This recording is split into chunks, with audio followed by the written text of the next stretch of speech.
Our wars, our tragedies, our challenges, our survival instinct, the traumas, and the different things that we have had to face take on so many different forms. Yet our need for protection, our love for life, the resilience and the ability to overcome, the want to overcome, can be so similar in human spirit. When I was young, I suffered from intense nightmares, crippling nightmares. And so I would wake up during the night and I would hop out of my bed and jump into my grandmother's bed, careful not to wake her. And so I'd sleep right next to her, and just being that close to another human being that I absolutely loved, feeling her warmth brought some kind of comfort, some kind of refuge. When I was 15 years old, my father passed away. And so for the very first time in my entire life, I had a whole big bedroom just to myself that I could sleep in. And of course, the nightmares were there every night to visit me. But more than the nightmares, the window to his bedroom was right by the street, and so if a lover's quarrel would break out and I'd hear a woman screaming or gunshots piercing the air, I would be up, out of my bed, and into my late older sister's bedroom, careful not to wake her. I'd get into her bed and fall asleep. But again, the nightmares would come back. And so just not to get out of my bed and go to my grandmother's bed again, I'd lift my hand and place it just on her back, careful not to wake her. And just the feeling of another human being next to me brought some kind of comfort, some kind of refuge. Sometimes I curse my name because my name means she who strives, she who endures. Against all odds, I was named by my grandmother. My father passed away and he died of AIDS. But I find service and I find honor in that in his last days I was there to take care of him, making sure to change his nappies.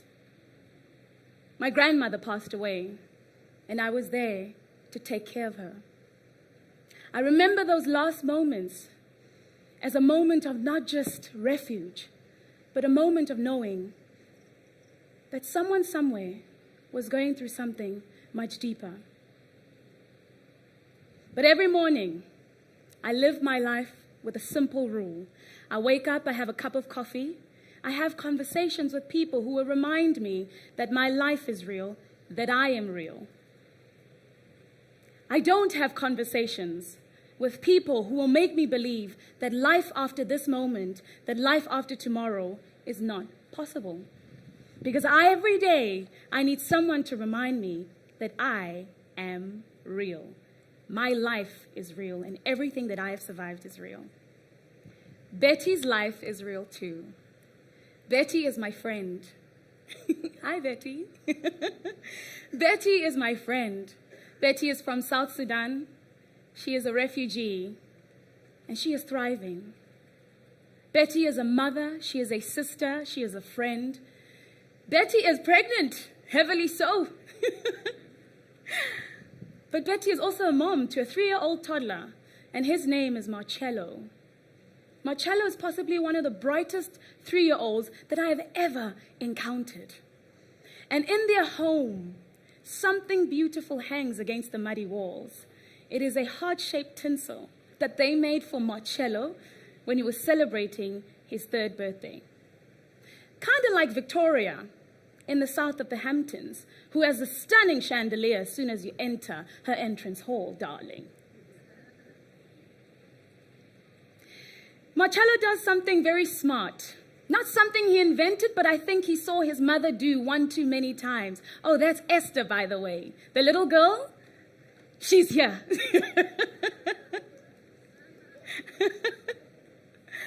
Marcello does something smart, but I'm sure something that he didn't invent. Kind of saw maybe Betty do one too many times. He takes a rock and he opens the door and he places the rock against the door. It's nothing genius. But it's something so brilliant for a 3-year-old. It speaks about his observance.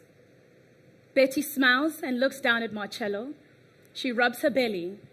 She walks over to her neighbor's house, Elizabeth, and they speak about the brilliance of children. Kind of like Victoria, all the way in the Hamptons, who sees her son do something brilliant, and she shouts downstairs, oh darling, come see your son, he's at it again. Betty and her neighbor will speak about the menial things, about how well the vegetable garden is growing, or how hot the sun is today.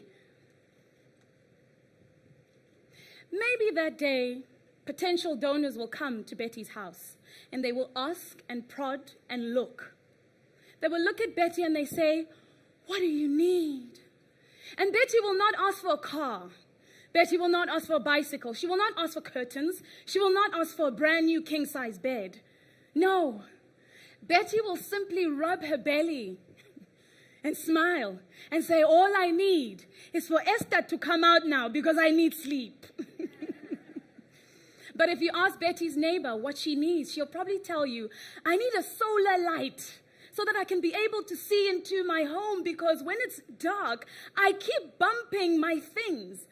And God forsake if I bump my last bowl of sugar. Kind of like Margaret in Mayfair, London, who experiences a power outage. And God forsake if she bumps her favorite urn, all hell will break loose. So you see, our challenges are different. Yet they are the small things that make us so similar.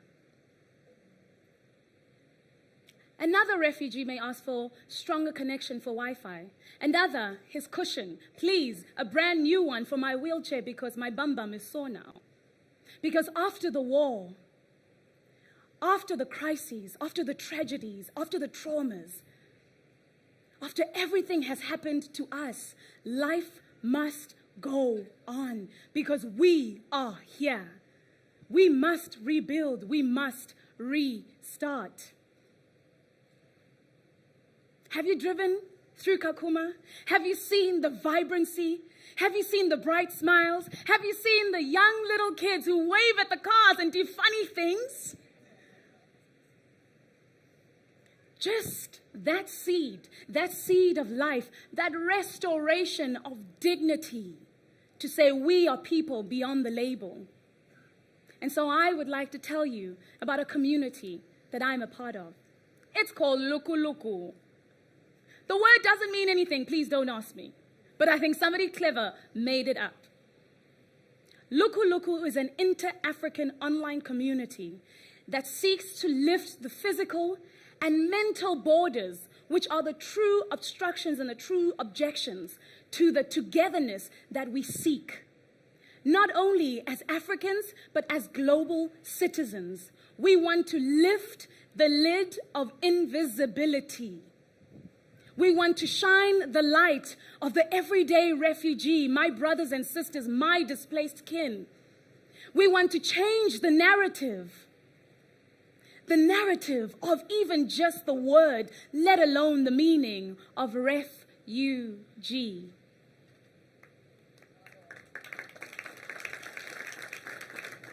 We believe that our common language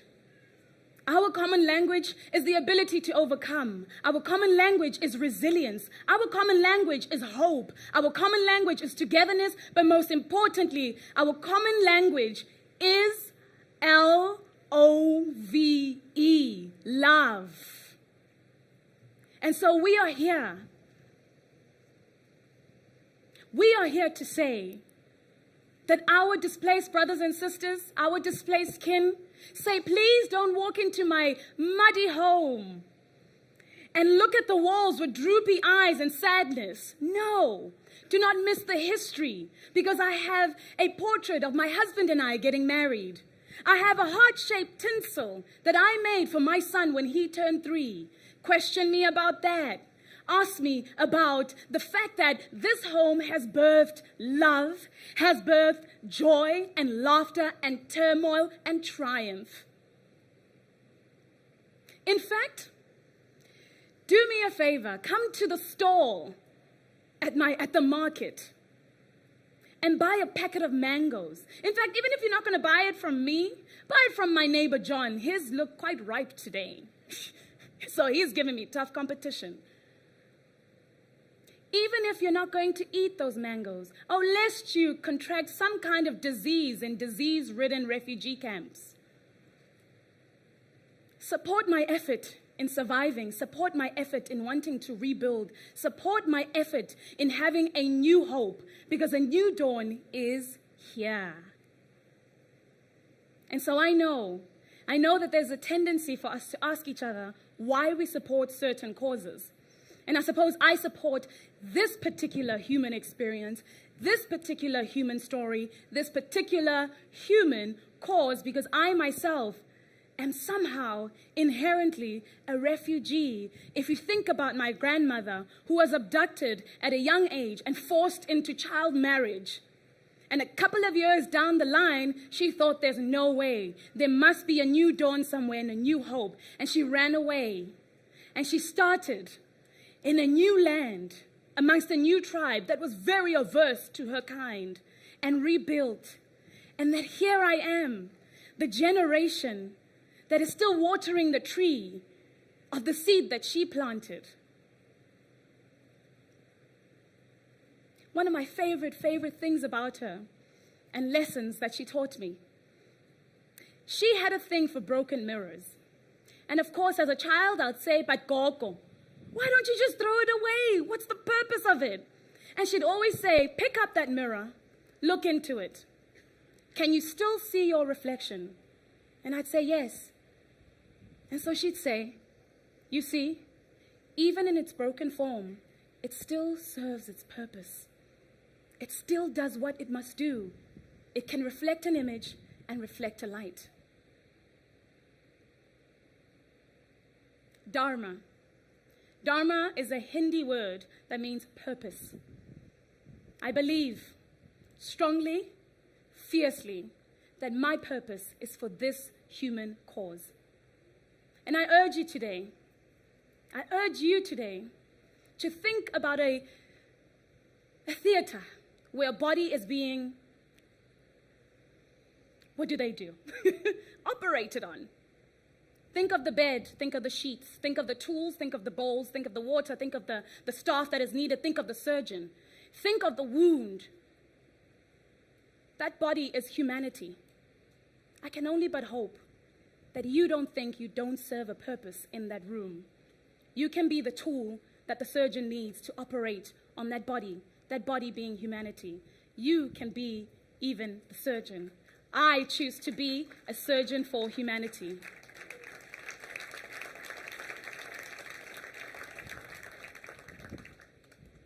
And so when we leave today, I hope that we remember to lift the lid of invisibility, to know and to believe that destitution will have to find a new home because it will not be in Africa anymore. I hope we believe in what LuQuLuQu stands for, that our common language is love. And I hope that we can lift the borders of the mind and begin to see each other as one, as global citizens.